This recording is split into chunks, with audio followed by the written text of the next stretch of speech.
See if this stupid app records this one. We're finding the absolute maximums and minimums on that interval. Here we go. We gotta do a derivative and I see a product. I wish I had a way to take a derivative of a product. If I did, what would I call it? The product rule. It's the derivative of the first times the second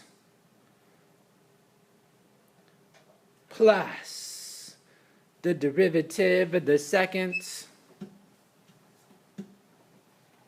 times the first.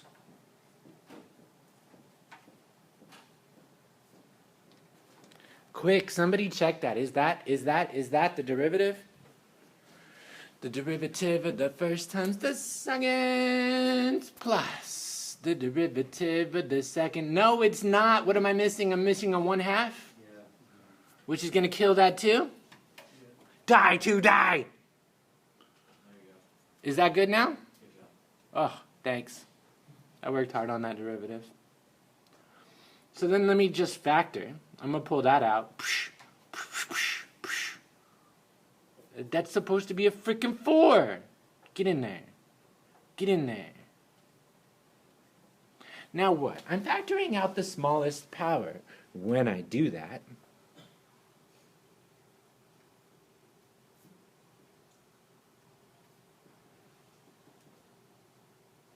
oh, look at the nice numbered world you live in. When I factor out that 1 over root, I'm like, okay, so what do I multiply this guy by so that when I divide it, I get this? Yeah. That's what happened when I pulled out that root in the denominator. Okay, anyway, keep going. And then these guys die? You die! So what? 4 over the square root of 4 minus t. What are my critical values going to be? If we could flash back to the book, our critical values is where the derivative is 0. What about when the derivative doesn't exist? Isn't t squared?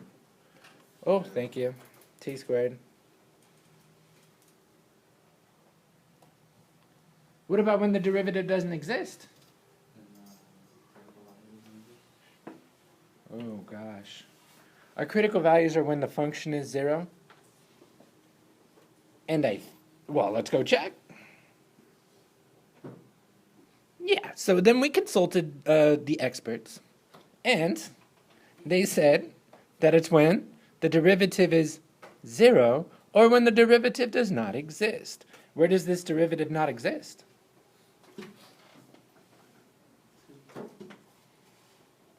Because you can never divide by 0. You can never divide by 0. You can never divide by 0. You can never divide by 0. You can never divide by 0. You can never divide by 0. That's why we're going and we're checking where the derivative is equal to 0.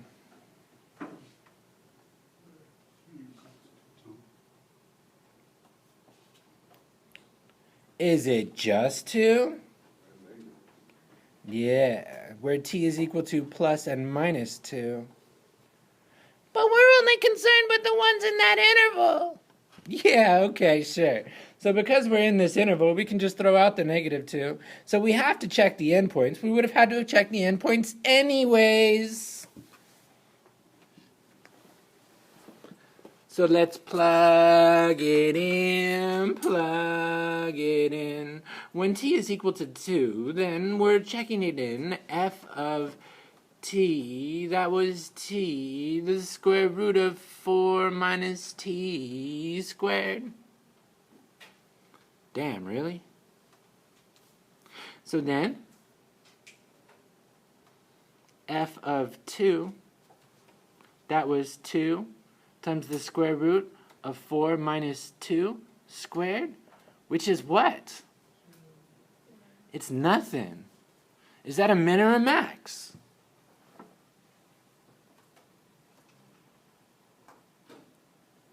Yeah, so This is what it looks like. I freaking graphed the dang thing. It was totally, yeah, I didn't think it looked like that, but hey, I guess we gotta trust the book and we gotta trust the freaking graphing calculator. So here we are in Math We Trust. We should have checked both endpoints because we're looking for maximums and minimums, but I'm so confused.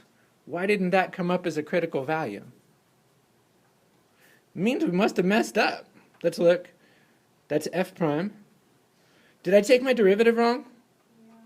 What should it have been? 4 minus 2t squared over square root of 4 minus t 4 minus squared. 2t squared over that? Ah. Dirty. So then I should have had this critical value. Thanks for the save on that. That would have been plus and minus the square root of 2. But the square root of 2 is in there, which totally explains that, because that would be the square root of 2. But on our interval, we're on this interval. So we tested our endpoint, this one, bam! Ah! Looks like that's smaller. So let's see what it would have been at the minus square root 2. So when f of square root 2, that's square root 2 times the square root of 4 minus 2. So root 2 times root 2, 2! Root. And then at minus root 2, f of minus root 2. Because when you're looking for absolute maximums and minimums on an interval, you have to check the endpoints. So then at minus root 2, why are we checking minus root 2? It's outside of our interval.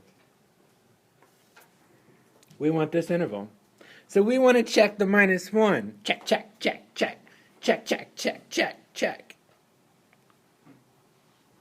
Minus 1. Because we got to check the endpoints when we're checking for absolute maxes and mins. So that's minus 1 times the square root of 4 minus a minus 1 squared. So that's minus root 3.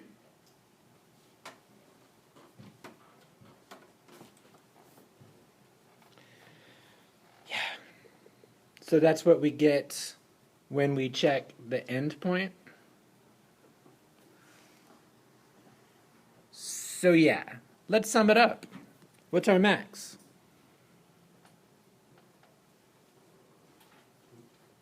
2. And where does it occur? At x is equal to? Square root At x is equal to the square root of 2. What's our min? Minus root 3. Is that right? No. It was at minus 1.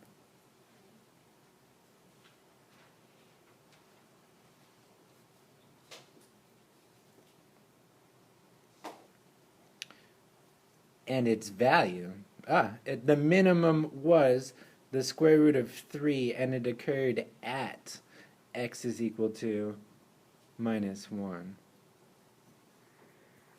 And that's just me chilling in math class.